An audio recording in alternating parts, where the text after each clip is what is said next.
1 week ago నాకు తను ఏదో వాళ్ళు మూవీ ప్రొడ్యూస్ చేస్తున్నారు, I you interested in acting అని టెక్స్ట్ చేయడం జరిగిందండి. అతనే టెక్స్ట్ చేశారు, ఫస్ట్ అతనే అప్రోచ్ అయ్యారు. రాజేష్, లాయర్ రాజేష్ అని ఉంది, అడ్వకేట్ రాజేష్ అని ఉంది దానిపైన. సో నేను అడ్వకేట్ని, ఏమైనా ప్రాబ్లమ్స్ ఉన్నా చెప్పండి అని అన్నారు. అప్పటికి కూడా ఇంకా నేను కళ్యాణ్ సార్తో మాట్లాడలేదు. అయినా నేను ఆ కేసు గురించి చెప్పి లేదా నా కేసు గురించి మాట్లాడాలని అయితే జరగలేదు. తర్వాత కళ్యాణ్ సార్ వచ్చారు, మేము కళ్యాణ్ సార్ త్రూనే వెళ్తున్నాము. అండ్ నా కేసు గురించి నేను మాట్లాడడమో, కేసు టేకప్ చేయాలనో, నా కేసు గురించి మాట్లాడాలి అని అయితే నేను అతనితో మాట్లాడలేదండి. మరి నేను ఫార్వర్డ్ చేసిన మెసేజ్ అందరికీ వచ్చినట్టే తనకే వెళ్ళింది.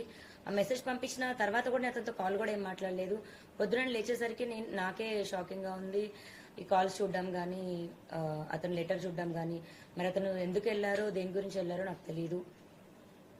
ఆయన నాతో మాట్లాడినప్పుడైతే నాకు చెప్పారు, అండ్ గ్రౌండ్స్లో నీ కేసు నిలవదు, నీకు అన్ని తప్పుడు సెక్షన్స్ పెట్టారు అనుకుంటూ అయితే నాకు చెప్పారు. అది మరి నేను బ్లాక్మెయిల్గా తీసుకోవాలో లేకపోతే నా మంచి కోరి చెప్పారో నాకు తెలియదు. నేను మంచి కోరుతున్నానని చెప్పుకుంటూనే నాకు ఆల్రెడీ డిప్రెస్డ్గా ఉన్న నేను ఇంకా మా మాటలకి ఇంకొంచెం నేను డిప్రెస్ అయ్యాను.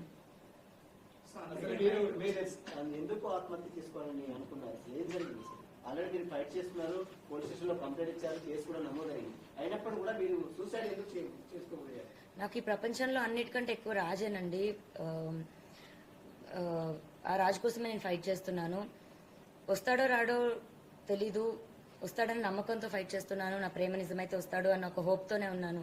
అలాంటి ఒక టైంలో నేను వచ్చి ఫైట్ చేస్తుంటే రాజని నేను చూడాలో లేకపోతే ఇటు సొసైటీ చేసే మాటలకి చూడాలో, థంబ్నెయిల్స్ చూడాలో, కమెంట్స్ చూడాలో, ఇవన్నీ నేను తట్టుకోలేకపోతున్నాను. దీనికి తోడు ఈ లాయర్ నేను మాట్లాడిన మాటలకి వాళ్ళ పేరెంట్స్ అప్రోచ్ అయ్యారంట. మరి వాళ్ళ పేరెంట్స్ త్రూ చూస్తున్న లాయర్ మరి మాట్లాడారు, వాళ్ళ పొద్దున సపోర్ట్ ఎందుకు అని మాట్లాడారు. ఇప్పుడు ఇందాక వీడియోలో మరి నన్ను తిడుతూ మాట్లాడుతున్నారు. ఒక హాఫ్ అన్ అవర్ లో ఒక మనిషి మైండ్ సెట్ అలా మారుతున్నప్పుడు ఇంత బాధపడుతున్న నేను నా మైండ్ సెట్ ఎందుకు డిప్రెషన్లోకి వెళ్ళనండి? 10 సంవత్సరాల నుంచి ఒక మనిషి పొద్దున లెగిస్తే సాయంత్రం నా లాస్ట్ చూపు అతను అవుతాడు.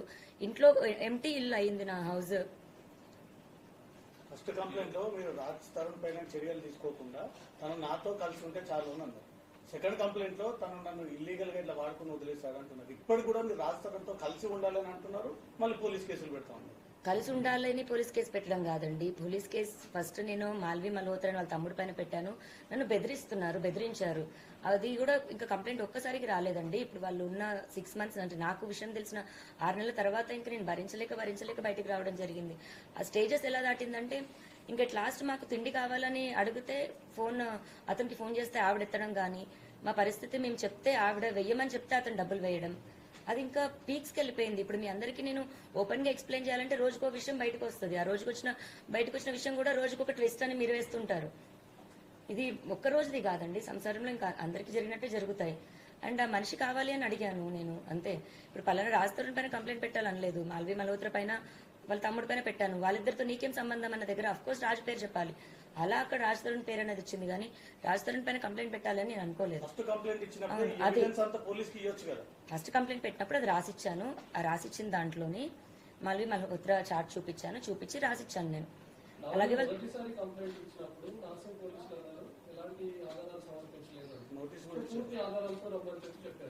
సెకండ్ టైం మీకు వెళ్ళినప్పుడు ఆల్మోస్ట్ 150+ ఫోటోగ్రాఫ్స్ అన్ని కూడా మీరు సబ్మిట్ చేసినట్టుగా తెలుస్తుంది. ఇప్పుడు నార్సింగ్ పోలీసులు ఏ విధంగా వ్యవహరిస్తున్నారు? రాజ్ తరుణ్ కాంటాక్ట్ అవుతున్నామని ఏమైనా చెప్తున్నారా? రాజ్ తరుణ్ పైన కేసెస్ పెట్టామని ఏమైనా చెప్తున్నారా? రాజ్ తరుణ్ అందులో తీసుకుంటామని అసలు నార్సింగ్ పోలీసులు ఏం చెప్తున్నారు?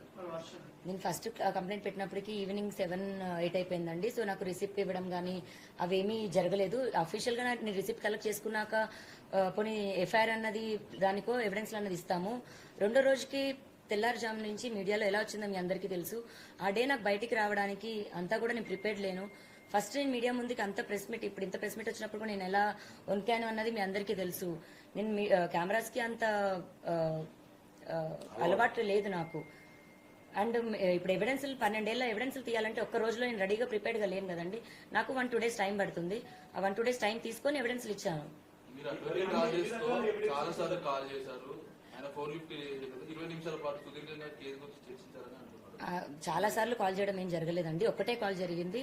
అండ్ అతను నాకు ఫస్ట్ ఎవరు ఫస్ట్ అప్రోచ్ అయింది తనే అండి. నాకు అప్రోచ్ అయింది కూడా మూవీ అని, మీరు యాక్టింగ్ అంటే ఇంట్రెస్ట్ అని అప్రోచ్ అయ్యారు.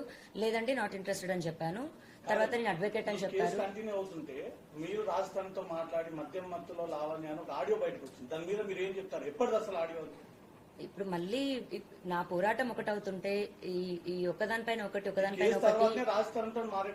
లేదండి. అది లాస్ట్ ఇయర్ సెప్టెంబర్ దండి ఆడియో. అది లాస్ట్ ఇయర్ సెప్టెంబర్ నుంచే నేను మెంటల్ గా ఇల్లని ప్రూవ్ చేయాలి అని ట్రై చేస్తున్న టైంలోని 3 రోజులు నాతో అతను చేసిన ఏదైతే బిహేవియర్ ఉందో అప్పుడు నేను ఇంకా తట్టుకోలేక బర్స్ట్ అయ్యి నేను రియాక్ట్ అయ్యి నేను అలా అతను నాకు చేసిన బిహేవియర్ ఈ మొగ పగిలిన ఇన్సిడెంట్ తర్వాత కాలేదు.